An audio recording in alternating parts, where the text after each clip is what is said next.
ഉസൈർ നബി അലൈഹിസ്സലാം ഒരു വിശുദ്ധനും ജ്ഞാനിയുമായിരുന്നു. ജനങ്ങൾക്ക് അദ്ദേഹത്തെ വളരെയധികം ഇഷ്ടമായിരുന്നു. ആളുകൾ അദ്ദേഹം പറയുന്നത് ശ്രദ്ധയോടെ കേൾക്കുകയും അദ്ദേഹത്തെ പിന്തുടരുകയും ചെയ്തിരുന്നു. ഒരു ദിവസം പതിവ് പോലെ പ്രവാചകൻ തന്റെ കഴുതപ്പുറത്ത് നഗരത്തിൽ നിന്നും വളരെ അകലെയുള്ള തന്റെ ഫാമിലേക്ക് പോകുകയായിരുന്നു. അദ്ദേഹം അതിരാവിലെ യാത്ര പുറപ്പെട്ടു. മരുഭൂമിയിലൂടെ തന്റെ കഴുതപ്പുറത്ത് കുറെ ദൂരം സഞ്ചരിച്ചു. അത് നല്ല ചൂടുള്ള ദിവസമായിരുന്നു. സൂര്യൻ കത്തിക്കൊണ്ടിരിക്കുകയായിരുന്നു. ഉച്ചയോടെ അദ്ദേഹം ഒരു ചെറിയ പട്ടണത്തിൽ എത്തിച്ചേർന്നു. അവിടെ ആരും ജീവിച്ചിരിപ്പില്ലായിരുന്നു. തകർന്ന കെട്ടിടങ്ങളും ചുവരുകളും കിണറുകളും മനുഷ്യരുടെ ധാരാളം അസ്ഥികളും അദ്ദേഹം അവിടെ കണ്ടു. പ്രവാചകന് നല്ല ക്ഷീണമുണ്ടായിരുന്നു. ആ പട്ടണത്തിൽ കുറച്ചു സമയം വിശ്രമിക്കാൻ പ്രവാചകൻ തീരുമാനിച്ചു.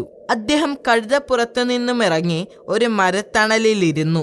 പ്രവാചകൻ തന്റെ ബാഗിൽ നിന്നും പഴങ്ങൾ എടുത്ത് തിന്നാൻ തുടങ്ങി. കുറച്ചു സമയം അദ്ദേഹം അവിടെയിരുന്നു. അതിനുശേഷം എഴുന്നേറ്റ് ചുറ്റും നോക്കി. പിന്നീട് ചുറ്റിലും കൂടിക്കിടക്കുന്ന അസ്ഥികൾ അദ്ദേഹം ശ്രദ്ധിച്ചു. അള്ളാഹു എങ്ങനെ ഇവരെ വീണ്ടും ജീവിപ്പിക്കും? അദ്ദേഹം ജിജ്ഞാസയോടെ ചിന്തിച്ചു. പ്രവാചകൻ ഇങ്ങനെ ചിന്തിച്ചത് അള്ളാഹുവിലുള്ള അവിശ്വാസം കൊണ്ടല്ലായിരുന്നു, മറിച്ച് ആകാംക്ഷ കൊണ്ടായിരുന്നു. അദ്ദേഹം ചിന്തിച്ചത് അള്ളാഹു മനസ്സിലാക്കിയപ്പോൾ അള്ളാഹു തന്റെ ശക്തി അദ്ദേഹത്തിന് കാണിച്ചു കൊടുക്കാൻ തീരുമാനിച്ചു. അതിനുവേണ്ടി മരണത്തിന്റെ മലക്കിനെ പ്രവാചകന്റെ അടുത്തേക്ക് അള്ളാഹു അയച്ചു. മലക്ക് പ്രവാചകന്റെ അടുത്തു വന്ന് അള്ളാഹു പറഞ്ഞതുപോലെ പ്രവാചകന്റെ ജീവനെടുത്തു. പ്രവാചകൻ ജീവനില്ലാതെ ഏകദേശം 100 വർഷക്കാലം അവിടെ കിടന്നു. അതിനിടയിൽ പ്രവാചകന്റെ കഴുതയും ചത്തുപോയി. ആ 100 വർഷത്തിനിടയിൽ ധാരാളം മാറ്റങ്ങൾ സംഭവിച്ചു. 100 വർഷങ്ങൾക്ക് ശേഷം അതേ മലക്കിനെ അള്ളാഹു അദ്ദേഹത്തിന്റെ അടുത്തേക്ക് വീണ്ടും അയച്ചു. മലക്കെത്തി പ്രവാചകനെ മരണത്തിൽ നിന്നും വീണ്ടും പുനർജീവിപ്പിച്ചു. പ്രവാചകൻ കണ്ണുകൾ തുറന്നപ്പോൾ അദ്ദേഹത്തിന്റെ മുൻപിൽ മലക്ക് നിൽക്കുന്നുണ്ടായിരുന്നു. നിങ്ങൾ എത്ര കാലം ഉറങ്ങി? മലക്ക് ചോദിച്ചു. അപ്പോൾ വൈകുന്നേരമായിരുന്നു. പ്രവാചകൻ ഉറങ്ങിയിരുന്നത് ഉച്ചയ്ക്കായിരുന്നു. ഞാൻ ഒരു ദിവസം അല്ലെങ്കിൽ പകുതി ദിവസം ഉറങ്ങിക്കാണും. അദ്ദേഹം ആശയക്കുഴപ്പത്തോടെ മറുപടി പറഞ്ഞു. നിങ്ങൾ 100 വർഷമായി ഉറങ്ങുകയായിരുന്നു, മലക്ക് പറഞ്ഞു. അത് കേട്ടപ്പോൾ പ്രവാചകൻ ഞെട്ടിപ്പോയി. അദ്ദേഹം ജീവിതത്തിലേക്ക് തിരികെ വന്നത് അള്ളാഹുവിന്റെ ശക്തി കാരണമാണെന്ന് അദ്ദേഹം മനസ്സിലാക്കി. പിന്നീട് മലക്ക് പ്രവാചകന്റെ കഴുതയെയും ഉണർത്തി. പ്രവാചകൻ അദ്ദേഹത്തിന്റെ വീട്ടിലേക്ക് തിരിച്ചു പോകാൻ തുടങ്ങി. ആ ദിവസം പ്രവാചകൻ ഒരു കാര്യം മനസ്സിലാക്കി. അള്ളാഹു തന്റെ ജനതയ്ക്ക് നൽകിയ ശിക്ഷയായിരുന്നു അത്. അദ്ദേഹം തന്റെ ജന്മദേശത്തെത്തിയപ്പോൾ വീണ്ടും അത്ഭുതപ്പെട്ടു. അദ്ദേഹം അവിടെ നിന്ന് പോന്നിട്ട് 100 വർഷം കഴിഞ്ഞല്ലോ. നഗരം മുഴുവനും മാറിയിരിക്കുന്നു. പുതിയ കെട്ടിടങ്ങളും പുതിയ തെരുവുകളും ഉണ്ടായിരിക്കുന്നു.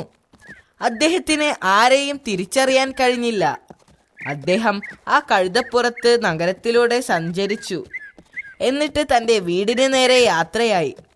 അദ്ദേഹം തൻ്റെ വീട്ടിലെത്തിയപ്പോൾ അവിടെയുള്ള ആരെയും അദ്ദേഹത്തിനോ അവർക്ക് അദ്ദേഹത്തിനെയോ തിരിച്ചറിയാൻ കഴിഞ്ഞില്ല. നിങ്ങൾ ആരാണ്? അവിടെ ഉണ്ടായിരുന്ന ഒരു സ്ത്രീ ചോദിച്ചു. ഞാൻ ഉസൈറാകുന്നു, അദ്ദേഹം അവരോട് പറഞ്ഞു. എന്നാൽ അവർ തല കുലുക്കിക്കൊണ്ട് പറഞ്ഞു അവർക്ക് അദ്ദേഹത്തെ അറിയില്ല എന്ന്.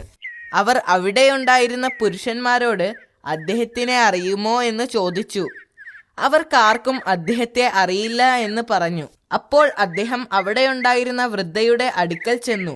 അവർ അന്ധയാണെന്ന് പ്രവാചകൻ തിരിച്ചറിഞ്ഞു. ഈ വൃദ്ധ സ്ത്രീ യഥാർത്ഥത്തിൽ ആ കാലഘട്ടത്തിലെ തന്റെ വീട്ടുജോലിക്കാരിയായിരുന്നു എന്ന് പ്രവാചകൻ മനസ്സിലാക്കി. ഇത് ഉസൈറിന്റെ വീടല്ലേ? അദ്ദേഹം ചോദിച്ചു. അതെ, അവർ പറഞ്ഞു. എന്നാൽ ആളുകൾ അദ്ദേഹത്തെക്കുറിച്ച് കുറെ കാലമായി മറന്നു പോയിരിക്കുകയാണ്. 100 വർഷം മുൻപാണ് അദ്ദേഹം പോയത്. ഞാൻ ഉസൈറാണ്, അദ്ദേഹം അവരോട് പറഞ്ഞു. അള്ളാഹു എൻ്റെ ജീവനെടുത്തിരിക്കുകയായിരുന്നു. ഇപ്പോൾ 100 വർഷം പിന്നിട്ടു. അള്ളാഹു എൻ്റെ ജീവൻ തിരികെ തന്നിരിക്കുകയാണ്. ആ വൃദ്ധ സ്ത്രീ അദ്ദേഹത്തിന്റെ ശബ്ദം തിരിച്ചറിഞ്ഞു. പക്ഷേ അവർക്ക് ഉറപ്പില്ലായിരുന്നു.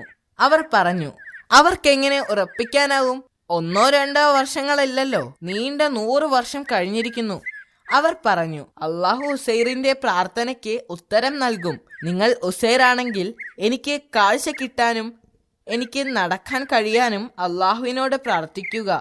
പ്രവാചകൻ സമ്മതിച്ചു. അദ്ദേഹം സുജൂദ് ചെയ്തുകൊണ്ട് അള്ളാഹുവിനോട് പ്രാർത്ഥിച്ചു. എന്നിട്ട് അദ്ദേഹം എഴുന്നേറ്റ് വന്ന് വിരലുകൾ അവരുടെ കണ്ണിന് മുകളിൽ വെച്ച് പതുക്കെ തടവി. എന്നിട്ട് അദ്ദേഹം കൈകൾ എടുത്തുകൊണ്ട് പറഞ്ഞു, അള്ളാഹുവിന്റെ ശക്തിയാൽ കണ്ണു തുറക്കുക. എന്തൊരത്ഭുതം! അവർക്കിപ്പോൾ എല്ലാം കാണാൻ കഴിയുന്നു. പിന്നീട് അവർ എഴുന്നേറ്റ് പരസഹായമില്ലാതെ നടന്നു. ആ വൃദ്ധയ്ക്ക് ഭയങ്കര സന്തോഷമായി. അവർ സന്തോഷത്തോടെ പറഞ്ഞു, അതെ, നീ ഉസൈറാണെന്ന് ഞാൻ സാക്ഷ്യം വഹിക്കുന്നു. അപ്പോൾ ഉസൈർ നബി തന്റെ മക്കളെക്കുറിച്ച് അവരോട് ചോദിച്ചു. അവർ പ്രവാചകനോട് അവരുടെ കൂടെ ചെല്ലാൻ ആവശ്യപ്പെട്ടു. അവരൊന്നിച്ച് അടുത്തുള്ള ഇസ്രായേലിയൻ സഭയിലേക്ക് പോയി. 118 വയസ്സ് പ്രായമായ പ്രവാചകന്റെ മകനാണ് സഭയ്ക്ക് നേതൃത്വം നൽകുന്നത്. അയാളുടെ കുട്ടികളും ചെറുമക്കളും വരെ ആ സഭയുടെ ഭാഗമായിരുന്നു. ആ വൃദ്ധ സ്ത്രീ അയാളെ പുറത്തേക്ക് വിളിച്ചു. എന്നിട്ട് പ്രവാചകനെ പരിചയപ്പെടുത്തി. ഇത് നിന്റെ പിതാവാണ്, ഉസൈർ. അദ്ദേഹം തിരിച്ചെത്തിയിരിക്കുന്നു. ഞങ്ങളുടെ പിതാവ് മരണപ്പെട്ടിട്ട് ഏകദേശം 100 വർഷമായി. പിന്നെങ്ങനെ ഇത് സംഭവിക്കും? അവരാകെ ആശയക്കുഴപ്പത്തിലായി. ആ വൃദ്ധ സ്ത്രീ ആവർത്തിച്ചുകൊണ്ട് പറഞ്ഞു, നിങ്ങൾ കള്ളം പറയുകയാണ്. അദ്ദേഹത്തിന്റെ മകൻ പറഞ്ഞു, 100 വർഷം കഴിഞ്ഞ് എങ്ങനെയാണ് അദ്ദേഹം തിരിച്ചു വന്നത്? എന്നെ നോക്കൂ, അവൾ പറഞ്ഞു. ഞാൻ നിങ്ങളുടെ പഴയ ജോലിക്കാരിയാണ്. എനിക്ക് മുൻപ് കാഴ്ചയുണ്ടായിരുന്നോ? നീ എന്നെ അവസാനമായി കണ്ടപ്പോൾ എനിക്ക് നടക്കാൻ കഴിയുമായിരുന്നോ? നിന്റെ പിതാവ് എനിക്ക് വേണ്ടി അള്ളാഹുവിനോട് പ്രാർത്ഥിച്ചു. ഇപ്പോൾ എനിക്ക് നടക്കാനും കാണാനും കഴിയും. പ്രവാചകന്റെ മകൻ എഴുന്നേറ്റ് നിന്ന് അവരുടെ അടുത്തേക്ക് ചെന്നു. എന്റെ പിതാവിന്റെ തോളിൽ ഒരു കറുത്ത മറുകുണ്ടായിരുന്നു എന്ന് അദ്ദേഹം പ്രവാചകനോട് പറഞ്ഞു. നിങ്ങൾക്ക് ആ മറുക് കാണിക്കാൻ കഴിഞ്ഞാൽ ഞങ്ങൾ നിങ്ങളെ വിശ്വസിക്കാം. പ്രവാചകൻ അദ്ദേഹത്തെ തന്റെ മറുക് കാണിച്ചു. അത് തന്റെ പിതാവാണെന്ന സത്യം അദ്ദേഹം തിരിച്ചറിഞ്ഞു. അവർക്കത് വിശ്വസിക്കാനായില്ല. അവർക്ക് മനസ്സിലായി തങ്ങളുടെ മുന്നിൽ നിൽക്കുന്നത് അവരുടെ പിതാവാണെന്ന്. എല്ലാവർക്കും സന്തോഷമായി. അവരിൽ കുട്ടികളും ചെറുപ്പക്കാരുമൊക്കെ അദ്ദേഹത്തെ ആദ്യമായിട്ടായിരുന്നു കാണുന്നത്. അവർ മുതിർന്നവരിൽ നിന്നും പ്രവാചകനെക്കുറിച്ച് ധാരാളം കേട്ടിരുന്നു.